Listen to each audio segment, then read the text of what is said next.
বিসমিল্লাহির রহমানির রহিম।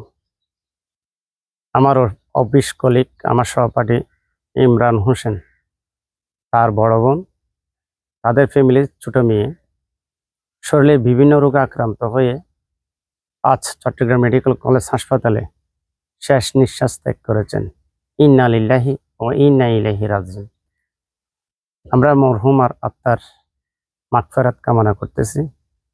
আমি সহ আমার অফিসের সকল কর্মকর্তা কর্মচারীবৃন্দ মরহুমার পরিবারের প্রতি সমবেদনা জ্ঞাপন করতেছি। মহান আল্লাহ, আপনি আমার ওই বোনকে জান্নাতের উচ্চ মাকাম দান করুন। তার ছোট ছোট দুটি বাচ্চা মায়ের অভাব বোঝার মতন তৌফিক দান করুন।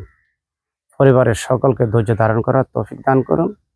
মরহুমার আত্মার মাগফিরাত কামনা করে আল্লাহ যেন জান্নাতের উচ্চ মাকাম দান করে, আমিন। আল্লাহ হাফেজ। আসসালামু আলাইকুম রহমতুল্লাহি ওয়া বারাকাতুহু।